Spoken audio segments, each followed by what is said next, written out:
Hello दोस्तों, my name is Tanu. Welcome to this session.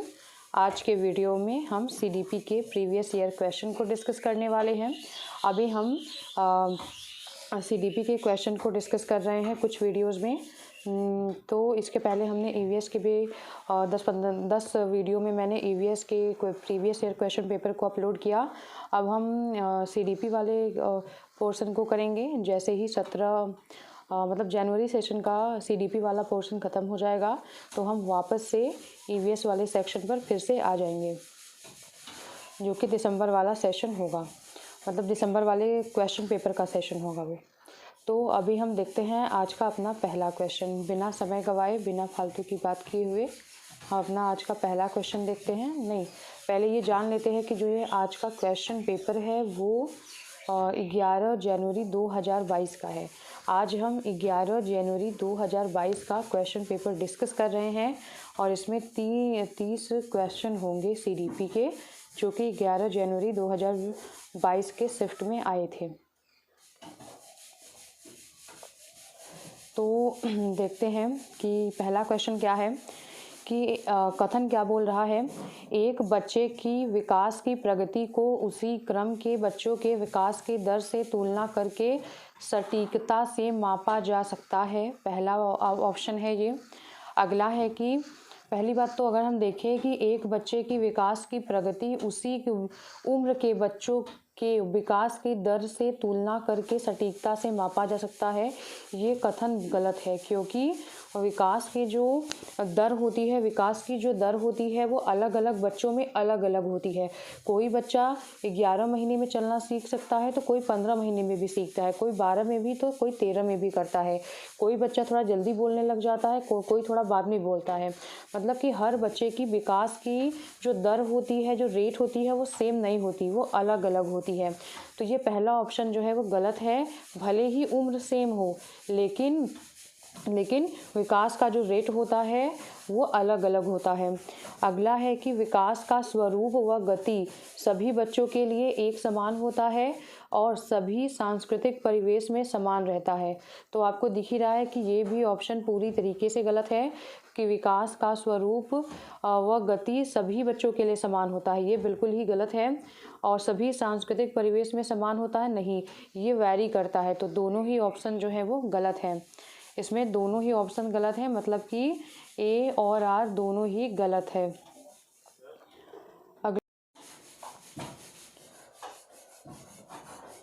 हमारा अगला सेकंड नंबर वाला क्वेश्चन है कि एक बच्ची फुटबॉल खेलना सीखने से पहले कूदना व छलांगे मारना सीखती है, तो यह विकास के किस सिद्धांत को दर्शाता है।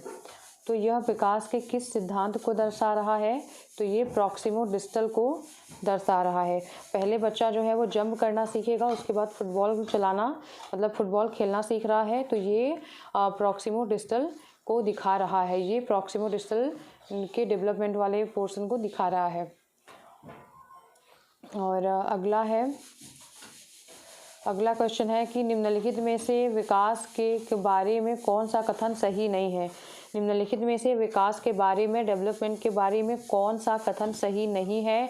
विकास आनुवंशिकता व पर्यावरण की अंतःक्रिया का उत्पाद है, तो ये सही है, ये गलत नहीं है।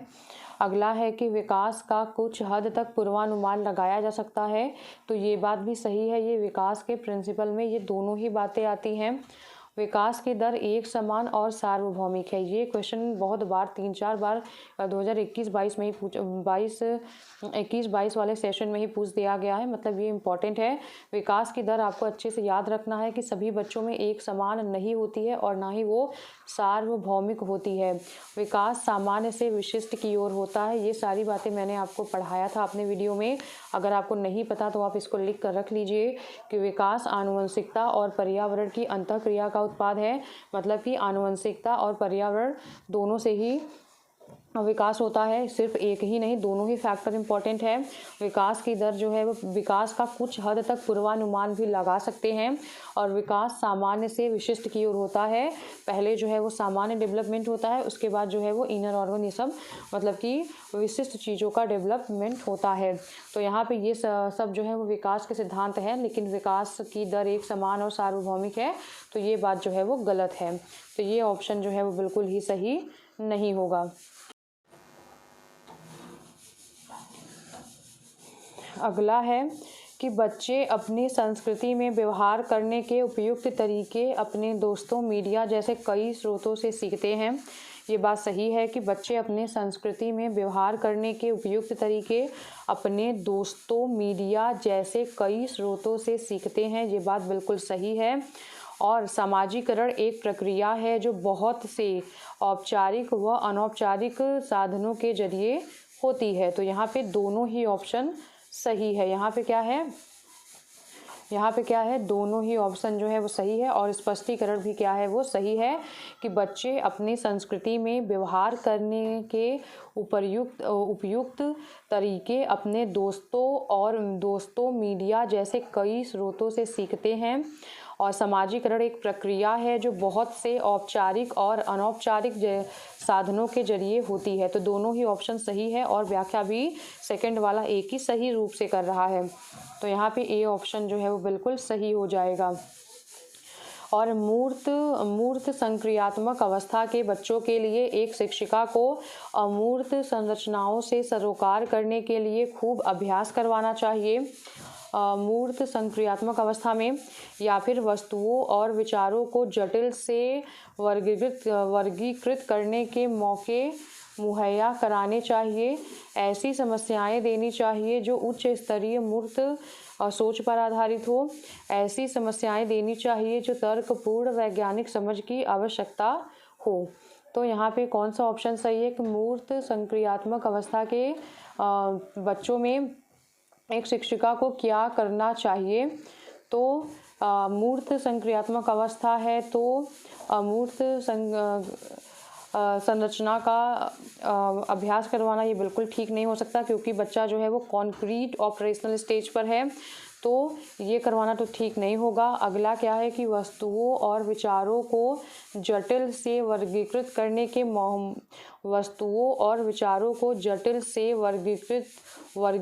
करने के मौके मुहैया कराने चाहिए। ये बात अपने आप में ठीक है। ऐसी समस्याएं देना चाहिए जो उन्हें उच्च स्तरीय मूर्त सोच पर आधारित हो। तो बहुत उच्च स्तरीय नहीं है, क्योंकि 7 साल के ऊपर के बच्चे हैं ये। और ऐसी समस्याएं देना चाहिए जो तर्कपूर्ण वैज्ञानिक समझ की आवश्यकता वाली हो, तो ऐसा भी नहीं होना चाहिए। यहाँ पे बी ऑप्शन जो सही है कि वस्तुओं और विचारों को जटिल से वर्गीकृत करने के मौके बच्चों को मुहैया कराए जाने चाहिए। तो यहाँ पे बी ऑप्शन जो है वो बिल्कुल सही होगा। अगला हम देखते हैं कि जीन पियाजे के संज्ञानात्मक विकास के चरण पर समझ बना लेता है कि प्रतीकों का इस्तेमाल वस्तुओं को प्रतिनिधित्व करने के लिए किया जाता है। जीन पियाजे के संज्ञानात्मक सिद्धांत के अकॉर्डिंग कि ऐसे कौन से चरण पर, मतलब ऐसा कौन सा चरण है जिस पर बच्चा यह समझ बना लेता है कि प्रतीकों का इस्तेमाल वस्तुओं का प्रतिनिधित्व करने के लिए किया जाता है। प्रतीकों का इस्तेमाल वस्तुओं का प्रतिनिधित्व करने के लिए किया जाता है। अगर बच्चे के सामने साइकिल नहीं है तब भी साइकिल शब्द सुनकर उसके मस्तिष्क में एक प्रतिबिंब बन जाता है, तो बच्चा किस अवस्था में है। तो पूर्व परंपरागत अवस्था, प्री कन्वेंशनल स्टेज तो जीन पियाजे की है ही नहीं। तो ये तो ऑप्शन बिल्कुल ही नहीं है, क्योंकि ये लॉरेंज कोहलबर्ग का स्टेटमेंट मतलब कि स्टेज है, तो ये तो उनका स्टेज ही नहीं है। अगला क्या है, पूर्व संक्रियात्मक अवस्था मतलब कि प्री ऑपरेशनल स्टेज में बच्चों के अंदर ये वस्तु मतलब कोई वस्तु सामने नहीं है फिर भी उसका अस्तित्व है, ऐसा बच्चों के अंदर इस अवस्था में आ जाता है। जो शैशवावस्था होती है बच्चों में, कि बच्चों के सामने से अगर कोई सामान हट गया तो उसके लिए उनके लिए उसका अस्तित्व भी हट जाता है। लेकिन जब पूर्व संक्रियात्मक अवस्था में बच्चा आ जाता है तो बच्चों में अब ऑब्जेक्ट परमानेंस आ जाता है। तो यहाँ पे यही पूछ रहा है कि अगर बच्चे के सामने साइकिल नहीं है तब भी वह साइकिल शब्द सुनकर उसके मन मस्तिष्क में एक साइकिल की प्रतिबिंब बन जाती है। तो ये बच्चा किस स्टेज में है? तो प्री ऑपरेशनल स्टेज, पूर्व संक्रियात्मक अवस्था में है, और मूर्त में है नहीं, अमूर्त में भी नहीं है, और पूर्व परंपरागत तो इनकी स्टेज ही नहीं है। और अगला है कि 7वां नंबर वाला क्वेश्चन कि आनव 3 अंकों की संख्या को जोड़ करने में अकेले संघर्ष करता है, किंतु शिक्षिका की मदद से वह ऐसा करने में सक्षम है। लेव वाइगोत्स्की के सिद्धांत के अनुसार यह क्या दर्शाता है? यह समीपस्थ विकास का क्षेत्र दर्शाता है, पुनर्बलन, परिपक्वता, प्रतीकवाद। तो आपको पता है पुनर्बलन की बात लेव वाइगोत्स्की करते ही नहीं हैं, परिपक्वता की बात भी नहीं करते, प्रतीकवाद की भी बात नहीं करते। तो ये समीपस्थ विकास का क्षेत्र, जोन ऑफ प्रॉक्सिमल डेवलपमेंट। तो वैसे तो जोन ऑफ प्रॉक्सिमल डेवलपमेंट होता है ये, मतलब कि अगर हम मैं अपने हेल्प से सिर्फ इतना ही काम कर पा रही हूँ, लेकिन अगर मेरी क्षमता यहाँ तक है, अगर मेरी कोई हेल्प करे तो मैं यहाँ तक जा सकती हूँ। तो ये इन दोनों के बीच का जो दायरा है वो जोन ऑफ प्रॉक्सिमल डेवलपमेंट मतलब ZPD है, ZPD है ये।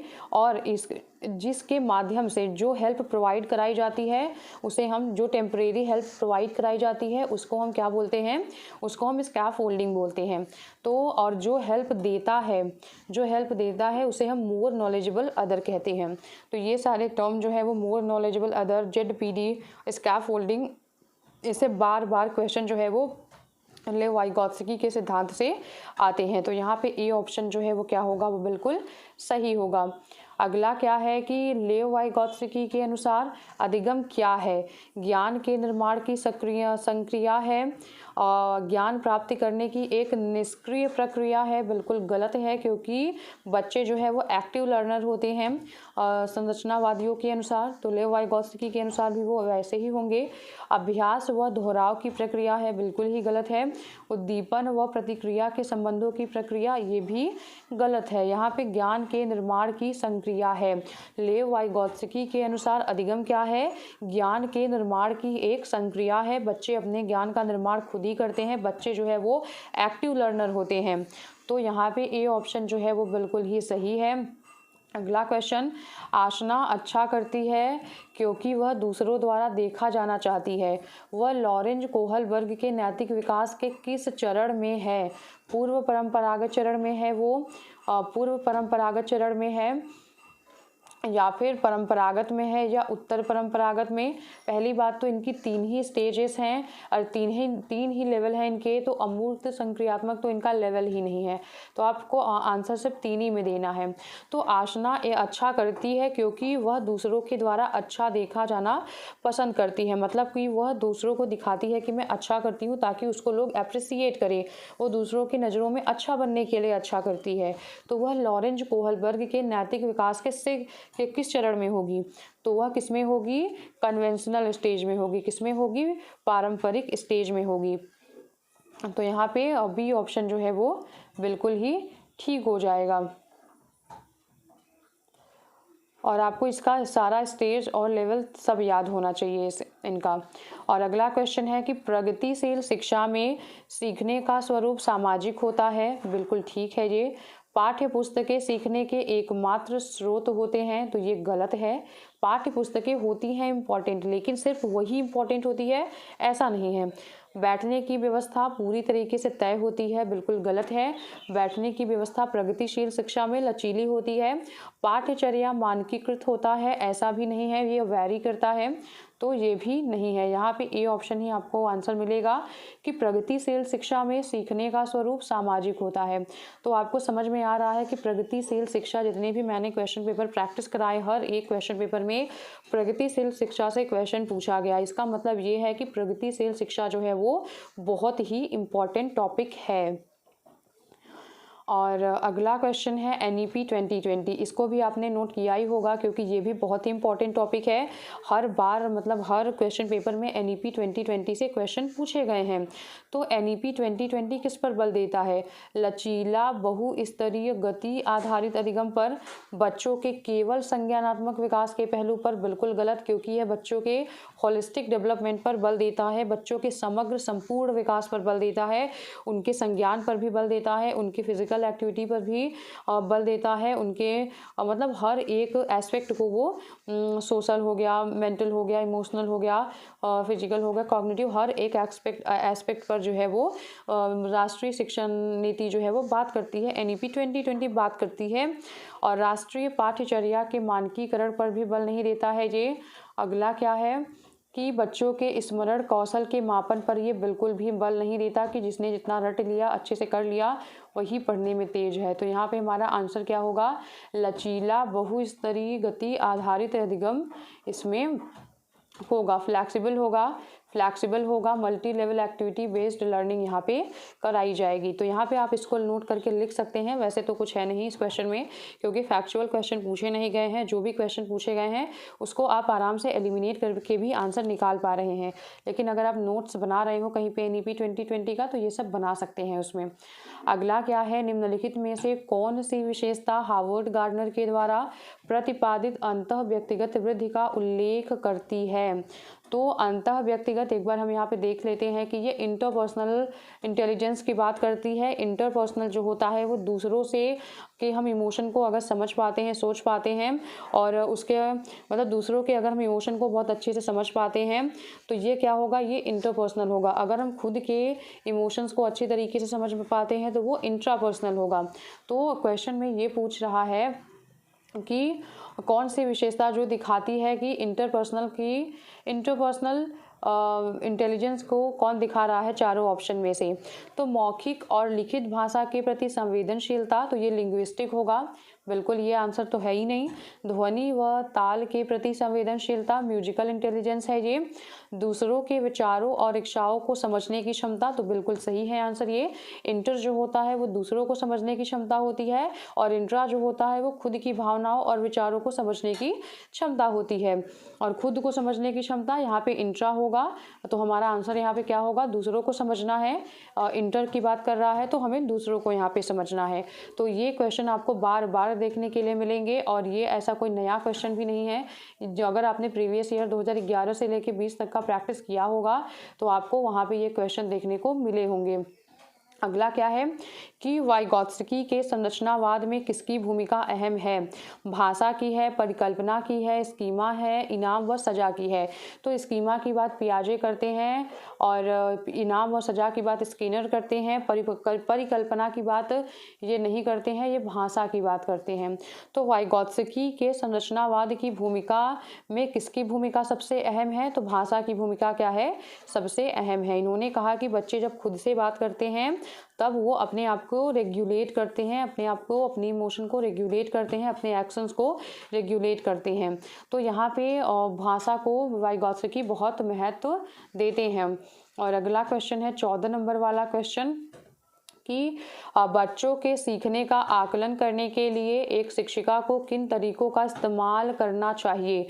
कक्षा में की गई अंतःक्रिया, इसका इस्तेमाल कर सकते हैं, परियोजना भी कर सकते हैं, और उसके बाद पोर्टफोलियो और आत्म आकलन। इसके बाद पोर्टफोलियो है और आत्म आकलन है। तो सभी से हम बच्चों के सीखने का आकलन करने के लिए एक शिक्षिका को कौन से तरीके इस्तेमाल करने चाहिए?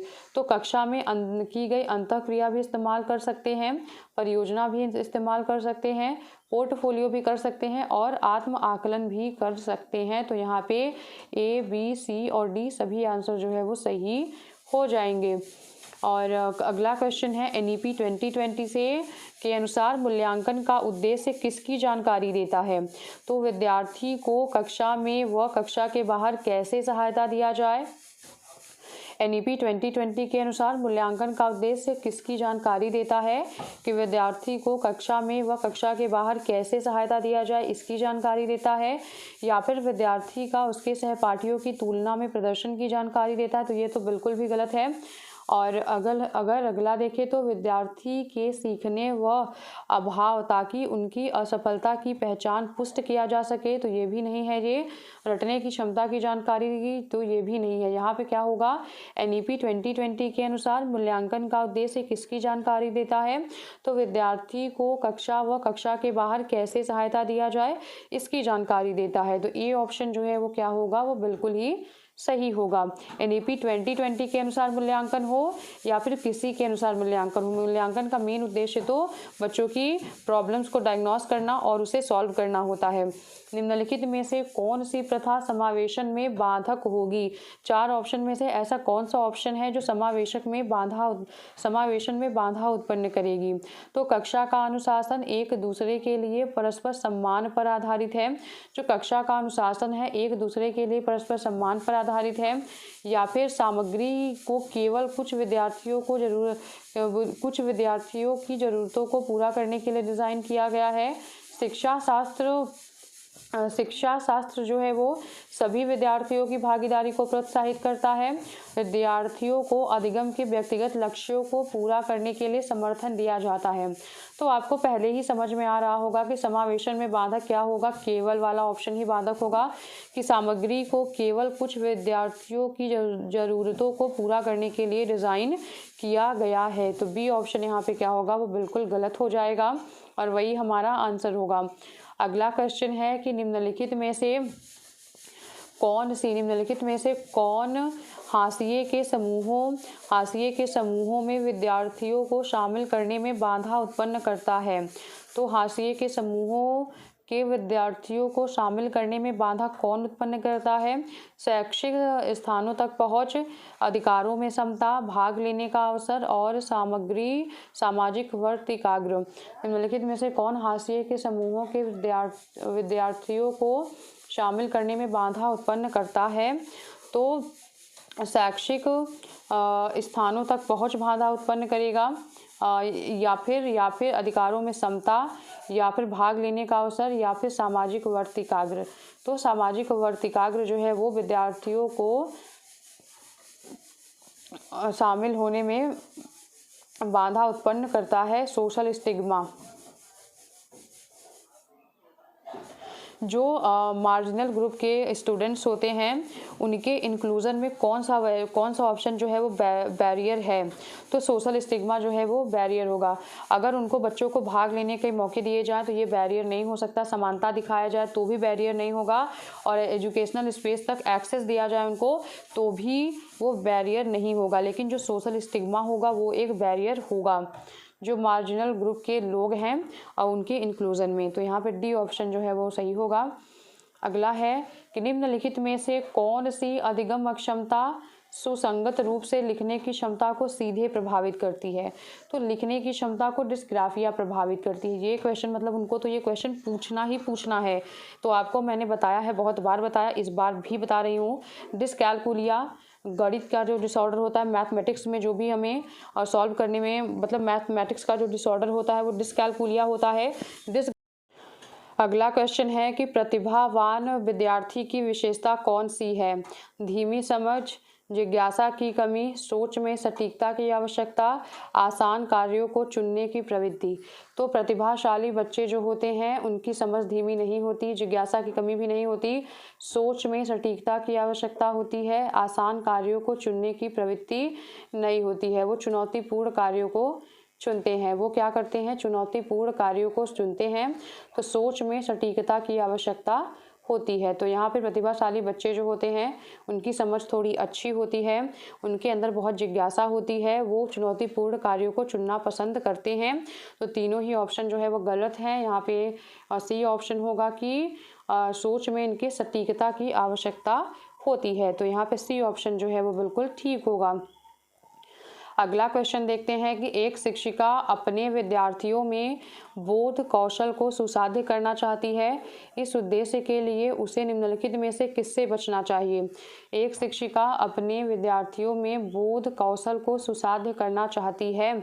तो बोध कौशल को सुसाध्य करना चाहती है तो इस उद्देश्य के लिए उसे किससे बचना चाहिए? संकल्पना मानचित्रण में तो बोध कौशल होता है, तो इससे बचना तो नहीं है हमें। संदर्भहीनता और रूपरेखीकरण हो गया, सारांशीकरण हो गया।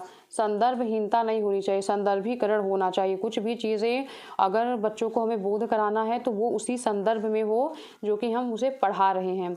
तो संदर्भहीनता नहीं बल्कि संदर्भीकरण होना चाहिए। तो यहाँ पे बी ऑप्शन जो है वो बिल्कुल सही होगा। आउटलाइनिंग हो गया और समराइजिंग हो गया, डी कॉन्टेक्चुअलाइजिंग हो गया, कॉन्सेप्ट मैपिंग हो गया। तो कॉन्टेक्स्ट में बातें हमें करना है, ना कि डी कॉन्टेक्स्ट में उनकी बातें करना है। तो हमारा अगला क्वेश्चन है कि विद्यार्थियों में एक संप्रत्यय के अधिगम को सुसाध्य करने के लिए एक शिक्षक को निम्नलिखित में से क्या करना चाहिए। एक शिक्षक को निम्नलिखित में से क्या करना चाहिए। तो नई जानकारी और पिछली ज्ञान के बीच संबंध बनाने से बचें। तो हमें ये नहीं करना चाहिए। हम बच्चों को जो भी नई जानकारी दे रहे हैं उसे उनके पूर्व ज्ञान से जोड़कर ही हमें पढ़ाना चाहिए। तो ये ऑप्शन तो नहीं होगा। अगला है कि नियमों को समझने और अवधारणा की विशेषताओं को परिभाषित करने पर ध्यान दें। अगला होगा कि विषय वस्तु से संबंधित आवश्यक और गैर आवश्यक जानकारियों को मिला दें। आवश्यक तो ठीक है, लेकिन गैर आवश्यक जानकारियों को अगर उसमें मिलाया जाएगा तो बच्चे कंफ्यूज हो जाएंगे। तो ये ऑप्शन भी उतना ठीक नहीं है। सामग्री और जानकारी को अधिक मूर्त और जटिल रूप में प्रस्तुत करें। तो मूर्त तो सही है, लेकिन जटिल रूप में प्रस्तुत करेंगे तो बच्चे समझ नहीं पाएंगे, क्योंकि हम प्राइमरी लेवल की सीडीपी को सॉल्व कर रहे हैं। तो ये भी ठीक नहीं है। और यहाँ पे आंसर एलिमिनेशन मेथड से बी बन रहा है और सीटेट की तरफ से भी बी आंसर दिया गया है, लेकिन कभी भी परिभाषित करने पर जोर नहीं दिया जाता। लेकिन चारों ऑप्शन में से अगर कोई भी ऑप्शन ठीक नहीं बैठ रहा है तो उससे बेटर जो है वो चारों ऑप्शन, तो आप एकदम से ही 3 ऑप्शन तो आप यहाँ इसे भी एलिमिनेट कर पा रहे हैं, इसे भी कर पा रहे हैं, तो इसे भी कर पा रहे हैं, इसलिए आप बी ऑप्शन यहाँ पे टिक लगा देंगे। एक बार को क्वेश्चन देख के मुझे भी लगा कि इसमें क्या आंसर दिया गया है, लेकिन अदर 3 ऑप्शन जो है वो एकदम ही गलत है, वो आंसर हो ही नहीं सकते। तो इस कॉन्टेक्स्ट में आप ये लगा सकते हैं। और क्वेश्चन में भी संप्रत्यय के अधिगम को, कोई एक कॉन्सेप्ट हमें बच्चों को पढ़ाना है और कॉन्सेप्ट की बात सिर्फ इसी में की गई है कि अवधारणा की विशेषताओं को परिभाषित करने पर ध्यान दें। और किस तरीके से करते हैं आप, एग्जाम्पल के माध्यम से करते हैं, रियल लाइफ एक्सपीरियंस या एग्जाम्पल के माध्यम से, जिस तरीके से भी करते हैं आप कर रहे हैं। तो कई बार ऐसे क्वेश्चंस भी आएंगे जहाँ पे आपको इस तरीके के ऑप्शन भी चूज करने पड़ते हैं। तो यहाँ पे बी ऑप्शन जो है वो सही होगा। अगर किसी को लगेगा कि हाँ मैंने परिभाषित करने वाला गलत बता दिया है, लेकिन आप चारों अदर ऑप्शन को देखेंगे तो और कोई ऑप्शन तो बिल्कुल सही है ही नहीं, और सीटेट की तरफ से यही आंसर दिया गया है। और हम सीटेट की ऑफिशियल की को भी लेकर चल रहे हैं। अगला क्वेश्चन है कि निम्नलिखित में से कौन सा कारक अकादमिक प्रदर्शन में विद्यार्थियों की सफलता के लिए जिम्मेदार नहीं है। ये सफलता नहीं है, ये असफलता है। यहाँ पे आप देख सकते हैं क्वेश्चन को कि स्टूडेंट के फेलियर के लिए कौन सा जो है ऑप्शन है जो जिम्मेदार नहीं है। तो यहाँ पे क्यूरियस है अगर बच्चा, तो वो उसकी असफलता के लिए जिम्मेदार नहीं होगा। अगर हम पढ़ने में बोर हो रहे हैं तो हम असफल हो सकते हैं। अगर हमें स्ट्रेस हो रहा है तो भी हम असफल हो सकते हैं। अगर हमें एग्ज़ाम देने से या फिर किसी भी चीज़ से डर लग रहा है तो भी हम असफल हो सकते हैं। लेकिन अगर कोई बच्चा क्यूरियस है, जानने का इच्छुक है, जिस बच्चे में जिज्ञासा है, तो वो उसकी असफलता का कारण कभी नहीं बनेगा। तो यहाँ पे सी ऑप्शन जो है वो बिल्कुल ठीक होगा। यहाँ पे आप काट कर सफलता को असफलता बना लेंगे, क्योंकि इंग्लिश वाले क्वेश्चन को ही सही माना जाता है। अगर दोनों में डिफरेंस है तो वो इंग्लिश वाले क्वेश्चन को लेकर चलते हैं। अगर आपको किसी भी क्वेश्चन में प्रॉब्लम समझ में आता है हिंदी वाले में, तो आप इंग्लिश के साथ जाइए, क्योंकि इंग्लिश वाले को ही सही माना जाता है। अगला है कि एक संप्रत्यय को पढ़ाते समय एक शिक्षक ऐसा उदाहरण दे रहा है कि जिसमें उस संप्रत्यय से जुड़ी श्रेणी की सबसे महत्वपूर्ण मूल विशेषताएं हैं। तो इस उदाहरण को क्या कहा जाएगा। एक कोई कॉन्सेप्ट आप पढ़ा रहे हैं, और एक शिक्षक ऐसा उदाहरण दे रहा है जिसमें उस संप्रत्यय से जुड़ी श्रेणी की सबसे महत्वपूर्ण मूल विशेषताएं हैं। तो ऐसे उदाहरण को क्या कहा जाएगा। उस संप्रत्यय से जुड़ी विशेषताएं, मतलब कि सबसे महत्वपूर्ण मूल विशेषताएं हैं, तो उसे क्या कहा जाएगा। तो उसे क्या कहा जाएगा? एक भ्रांति कहा जाएगा, एक गैर उदाहरण कहा जाएगा। भ्रांति तो नहीं है ये, एक गैर उदाहरण भी नहीं है, क्योंकि उस संप्रत्यय उस कॉन्सेप्ट से जुड़ा हुआ ही एग्जाम्पल दिया जा रहा है। तो एक अपवाद भी नहीं है। एक आद्य रूप, आद्य का मतलब एक बार देख लेते हैं, मुझे भी आद्य रूप का मतलब नहीं पता। एक प्रोटोटाइप है, तो यहाँ पे सी ऑप्शन जो है वो बिल्कुल सही होगा। एक बार आप इस क्वेश्चन को फिर से पढ़ लेंगे कि एक संप्रत्यय को पढ़ाते समय एक शिक्षक एक ऐसा उदाहरण दे रहा है जिसमें उस संप्रत्यय से जुड़ी श्रेणी की सबसे महत्वपूर्ण मूल विशेषता है, तो ऐसे उदाहरण को प्रोटोटाइप विशेषता कहा जाएगा और ऐसे उदाहरण को प्रोटोटाइप कहा जाएगा। तो आपको अब प्रोटोटाइप का मतलब नहीं पता, आपको आद्य रूप का मतलब नहीं पता, तो आप हेडिंग लगाएंगे कि प्रोटोटाइप भी लिखिए वहाँ पे और आद्य रूप भी लिखिए। उसके बाद ये इसको मतलब उस वहाँ पे लिख दीजिए कि एक संप्रत्यय को पढ़ाते समय एक शिक्षक उदाहरण दे रहा है जिसमें उस संप्रत्यय से जुड़ी श्रेणी की सबसे महत्वपूर्ण मूल विशेषताएं हैं। तो ये क्या हुआ? अगर नेक्स्ट टाइम ऐसा कोई क्वेश्चन आता है तो आपका गलत नहीं होगा। ठीक, तो आप इसको कर लेंगे। अभी ऐसे ही प्रीवियस ईयर से नोट्स ऐसे ही बनाए जाते हैं कि जो कॉन्सेप्ट आपको मतलब जनरल वे में है वो आपको पता है तो आपको उसके नोट्स तो नहीं बनाने, लेकिन जो नहीं पता है नेक्स्ट टाइम उसके आने के चांसेस होते हैं। तो अगर ये क्वेश्चन एक बार आया है इसका मतलब ये क्वेश्चन जो है वो बार बार आ सकता है, इतनी संभावना तो ये क्वेश्चन लगता है। तो आप ऐसे क्वेश्चन के नोट्स कहीं पर लिख के रख सकते हैं। 10-15 पेज का, 10 पेज मुश्किल से 10 पेज भी नहीं बनेगा, 4 से 5 पेज का नोट्स आपका बनेगा। और अगर वैसे जो कि टफ क्वेश्चंस में लोग मानेंगे कि हाँ ये क्वेश्चन तो टफ था, लेकिन आप उसको करके आ जाएंगे। क्यों? क्योंकि आपने प्रीवियस ईयर से उसके नोट बना लिए थे। अगला क्या है कि एक निर्दिष्ट लक्ष्य तक पहुंचने के लिए विद्यार्थियों को उनकी संज्ञानात्मक क्षमताओं पर चिंतन करने के लिए प्रोत्साहित करके एक शिक्षक निम्नलिखित के किस विकास को सुगम बना रहा है? एक निर्दिष्ट लक्ष्य तक पहुंचने के लिए विद्यार्थियों को उनकी संज्ञानात्मक क्षमताओं पर चिंतन करने के लिए प्रोत्साहित करके एक शिक्षक विकास के निम्नलिखित में से विकास के निम्नलिखित के किसके विकास को सुगम बना रहा है? तो ये किसके विकास को सुगम बना रहा है? तो आपको ये क्वेश्चन बहुत बार देखने को मिला, शायद इस क्वेश्चन पेपर में ही भी था या फिर इसके पहले वाले क्वेश्चन पेपर में था। ये क्वेश्चन आपको बार बार देखने के लिए मिल रहा है कि संज्ञानात्मक क्षमताओं पर चिंतन करना है, खुद की क्षमताओं पर, खुद के संज्ञान पर चिंतन करना है हमें। तो ये क्या होगा? ये इसका आंसर जो है वो मेटा कॉग्निशन होगा। इसका आंसर क्या होगा? मेटा कॉग्निशन होगा, अधिसंज्ञा होगा, अधिसंज्ञान होगा। तो ये क्वेश्चन जो है वो बार बार आ रहा है। तो अब मैं आपको इसकी ट्रिक बताती हूँ क्या करना है आपको। मेटा कॉग्निशन आप एक हेडिंग लगा के रख लीजिए और जितनी भी क्वेश्चन मैंने क्वेश्चन पेपर मैंने सॉल्व करवाए तो वहाँ पे मेटा कॉग्निशन के लिए अलग अलग परिभाषाएं दिया गया कि हाँ यहाँ पे कहा गया कि संज्ञानात्मक क्षमताओं पर चिंतन करने के लिए विद्यार्थियों को प्रोत्साहित किया जा रहा है, तो वह मेटा कॉग्निशन के विकास को बढ़ा रहा है, मतलब अधिसंज्ञान के विकास को बढ़ा रहा है। लेकिन कई बार आएगा अपने खुद के चिंतन पर हमें सोचना है, मतलब हर बार अलग अलग तरीके से डिफिनीशन बना के आपसे क्वेश्चन पूछा जा रहा है। इसका मतलब ये है कि जो भी 4 से 5 डिफिनीशन आपको मेटा कॉग्निशन का मिलता है आप उसको एक बार नोट कर लीजिए। किसी भी रूप में क्वेश्चन आएगा तो आपका सही होगा। हो सकता है और लोगों का सही ना हो, लेकिन आपने उसका नोट बना लिया है तो आपका सही हो जाएगा। तो इस तरीके से ही मैंने भी अपना नोट्स बनाया था, इस तरीके से आप भी अपना नोट्स बना सकते हैं।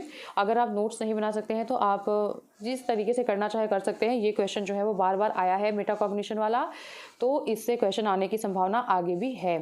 और शिक्षण अधिगम प्रक्रिया की अवधारणा करते समय राष्ट्रीय पाठ्यचर्या की रूपरेखा निम्नलिखित में से किस पर महत्व देती है? सक्रिय जुड़ाव और बातचीत पर महत्व देती है, वेधन और बार बार। तो एनसीएफ 2005 मैंने वीडियो बनाया हुआ है, अगर आपने देखा होगा तो ये क्वेश्चन तो मतलब ऐसे ही उठ जाएगा कि सक्रिय जुड़ाव और बातचीत शिक्षण अधिगम प्रक्रिया की अवधारणा करते समय एनसीएफ ने निम्नलिखित में से किस पे बल देती है? तो सक्रिय जुड़ाव और बातचीत पर एनसीएफ बहुत ज़्यादा बल देती है। उसके बाद वेधन मतलब ड्रिल और प्रैक्टिस पर बार बार ये बल नहीं देती है। अगला है कि सामग्री को रट कर याद करने पर बिल्कुल भी बल नहीं देती है, और उत्तेजित प्रतिक्रिया पर भी ये बल नहीं देती है। जो एनसीएफ 2005 है ये बच्चा कितना एक्टिव है इस पे बल देती है। बच्चे आप मतलब बातचीत करें, एक दूसरे से जुड़ाव महसूस करें, अपने वातावरण से सीखे, वो सिर्फ किताबी ज्ञान तक सीमित ना रह जाए, इन सब बातों के बारे में बात करता है। जो भी चीज़ें क्लासरूम में सिखाई जा रही हों वो अपने रियल लाइफ से कनेक्ट कर पाए, तभी बच्चे जो है वो अच्छे तरीके से सीख पाते हैं। हम बच्चों को कॉपी में जोड़ घटाना गुणा भाग सिखाते हैं, और वो देखेंगे आप कि प्राइमरी में अगर आपने इंटर्नशिप किया होगा तो आपको पता होगा कि 5 के बच्चे हैं तो भी उनको जोड़ घटाने गुणा भाग नहीं आ रहे हैं। क्यों? क्योंकि उनको रियल लाइफ से कनेक्ट करके कभी बताया ही नहीं गया। उनको सिर्फ कॉपी में बता दिया गया कि ऐसे ऐसे करके जोड़ना है, ऐसे ऐसे करके घटाना है, ऐसे गुणा करना है, ऐसे भाग करना है। उनको नहीं समझ में आता। अगर हम इनको जब वो छोटे बच्चे हैं तभी अगर हम मतलब अगर वो 1-2 में हैं, LKG UKG इन सब क्लास में है, तभी से अगर हम उन्हें रियल लाइफ से कनेक्ट करके चीज़ों को पढ़ाएं तो उनका जो फाउंडेशन होगा वो बहुत अच्छा बन जाएगा। तो NCF जो है वो इसी के बारे में बात करता है। तो यहाँ पे A ऑप्शन जो है वो बिल्कुल सही होगा। और अगला क्वेश्चन है कि किसी भी समस्या को हल करने के लिए, विद्यार्थियों की मदद करने के लिए एक शिक्षक को निम्नलिखित में से क्या करना चाहिए? तो असंगत जानकारी को चिन्हांकित करके विद्यार्थियों को भ्रमित करना चाहिए। तो आपको तो पता है कि विद्यार्थियों को हमें भ्रमित नहीं करना है। और उसके बाद विद्यार्थियों को सीधे उत्तर बताएं और उन्हें इसे नकल करने के लिए कहें, जो जैसा कि किया जाता है प्राइमरी स्कूल्स में। तो ऐसा हमें नहीं करना है कि बोर्ड पे छपवा दिया बस उतना ही हो गया। और ऐसे संकेत दे जो प्रासंगिक स्कीमा और संरचना को सक्रिय करे, ये बात हो सकती है। जानकारी को वियोजित खंडों में विभाजित करें। तो जानकारी को वियोजित वियोजित का मतलब क्या होगा यहाँ पे? डिसकनेक्टेड चंक्स में डिवाइड करें। तो बिल्कुल भी गलत है कि जानकारी जैसे कि अगर मैं बच्चों को मान लीजिए कि नंबर्स पढ़ा रही हूँ तो उसमें मैं हिंदी के क्वेश्चन जोड़ दे रही हूँ, मतलब डिसकनेक्टेड नहीं करना है। जिस वे में हम जा रहे हैं उसी वे में हमें उनको पढ़ाना है। जिस कॉन्टेक्स्ट को हम यूज़ कर रहे हैं उसी कॉन्टेक्स्ट में हमें उन्हें बच्चों को पढ़ाना है। तो यहाँ पे C ऑप्शन बिल्कुल सही है कि ऐसे संकेत दे जो प्रासंगिक स्कीमा या संरचना को सक्रिय करेगा। CTET एक ऐसा एग्ज़ाम है जो कि पढ़ने का एग्ज़ाम नहीं है, वो समझ का एग्ज़ाम है। ये समझ का एग्ज़ाम है, जो जितना समझ पाएगा वो उतना बेहतर नंबर इसमें ला सकता है। और बार बार कोई किताब की बात सब लोग बोल रहे हैं, किताब इसमें कुछ खास नहीं होती है। इसमें मेन है प्रैक्टिस। कितने लोग तो सिर्फ प्रैक्टिस बुक से ही अपने नोट्स बना लेते हैं, उतने में ही वो बहुत अच्छे नंबर लेके आते हैं।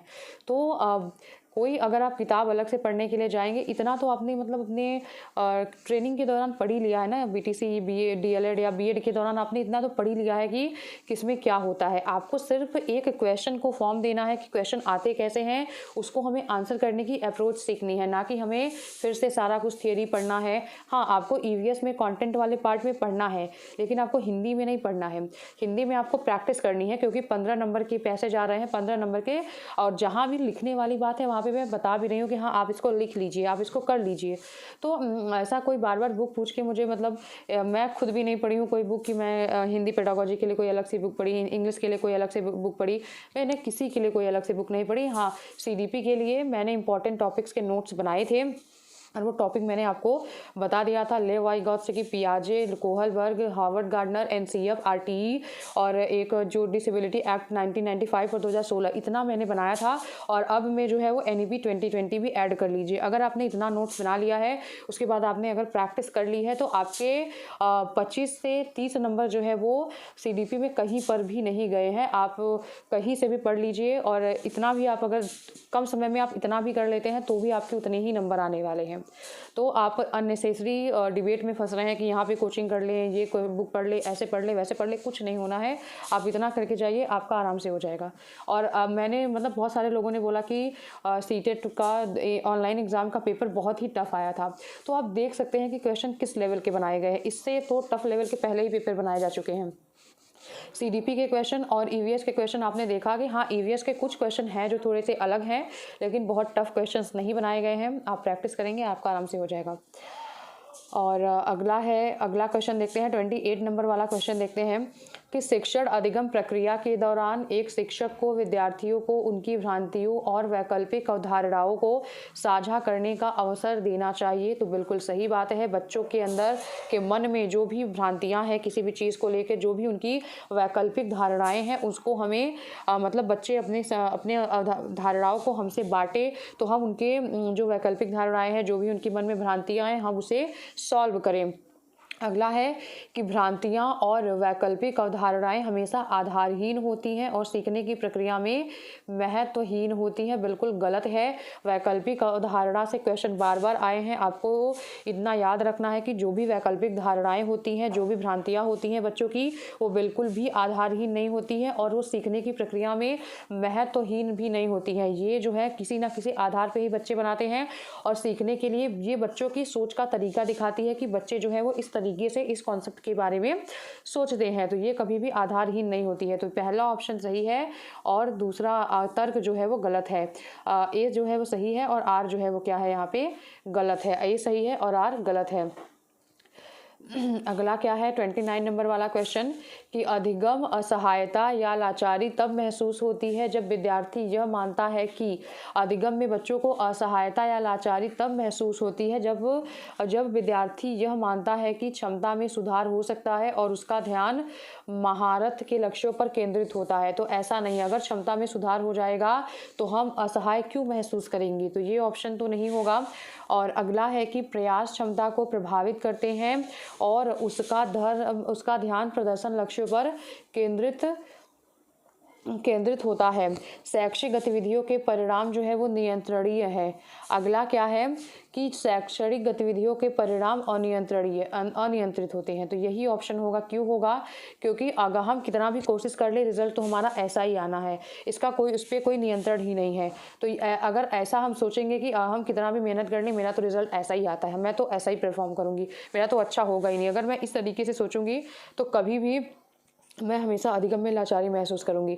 लेकिन अगर मुझे पता है कि मैं बहुत अच्छे से हार्डवर्क कर रही हूँ, मेरा तो रिज़ल्ट अच्छा ही आना है, मतलब मैं अपने हार्डवर्क से परीक्षा के परिणाम को नियंत्रित कर सकती हूँ। अगर मैंने अच्छे से पढ़ा है तो मेरा रिज़ल्ट अच्छा ही आएगा। तो मैं अपने पढ़ाई से, अपने हार्डवर्क से अपने परिणाम को, अपने रिज़ल्ट को नियंत्रित कर पा रही हूँ। तो इसमें हमें असहायता महसूस नहीं होगी। तो इसलिए ये भी ऑप्शन नहीं होगा। और प्रयास क्षमता को प्रभावित करते हैं। अगर आज मैं किसी चीज़ में कमज़ोर हूँ, अगर मैं उसके लिए बार बार एफर्ट लगा रही हूँ, मेहनत कर रही हूँ, तो थोड़े समय बाद भी मैं उस चीज़ में बेहतर हो जाऊँगी। तो हम जितना ही प्रयास करते जाते हैं उतना ही हमारी क्षमताएं जो है वो बढ़ती जाती हैं। तो इसमें भी हम असहायता महसूस नहीं करेंगे। लेकिन अगर हम ये सोच लेंगे कि शैक्षणिक गतिविधियों के जो परिणाम होते हैं वो अनियंत्रित होते हैं, अगर मैं मेहनत करूँगी तो भी मेरा रिजल्ट ऐसा ही आएगा या फिर ऐसा ही होगा, तो मैं अधिगम में असहायता महसूस कर सकती हूँ। इसलिए यहाँ पे डी ऑप्शन जो है वो सही होगा। और अगला क्वेश्चन देखते हैं, 30 नंबर वाला क्वेश्चन देखते हैं। निम्नलिखित में से कौन सा आंतरिक प्रेरणा का उदाहरण है? चारों ऑप्शन में से कौन सा ऐसा ऑप्शन है जो कि आंतरिक प्रेरणा का उदाहरण है? माता पिता के द्वारा दंड से बचने के लिए अध्ययन करना, और ये तो बाहरी प्रेरणा का उदाहरण है क्योंकि हम दंड से बचने के लिए अध्ययन कर रहे हैं। एक गतिविधि में रुचि के कारण अध्ययन करना, तो क्या है ये? एक गतिविधि में अपने रुचि के कारण, इंटरेस्ट के कारण अगर हम पढ़ाई कर रहे हैं तो ये हमारी आंतरिक प्रेरणा होगी। शिक्षक की प्रशंसा करने के लिए अध्ययन करना, प्रशंसा प्राप्त करने के लिए अध्ययन करना, तो ये भी बाहरी अभिप्रेरणा है। और अगला है कि प्रतियोगिता जीतने के लिए पढ़ना, तो ये भी जो है वो बाहरी अभिप्रेरणा है। तो यहाँ पे क्या होगा कि रुचि के लिए पढ़ाई करना, एक गतिविधि में रुचि के कारण अध्ययन करना, तो ये क्या है? ये आंतरिक अभिप्रेरणा है। तो ये सब क्वेश्चन बहुत ट्रिकी थोड़ी ना है, ये सब क्वेश्चन तो नॉर्मल है। हाँ, 8 से 10 क्वेश्चन ऐसे आ रहे हैं जिसमें आपको पढ़ के जाना ही जाना है। तो आज का हमारा ये सेशन जो है वो यहीं पे ख़त्म होता है और हम अगले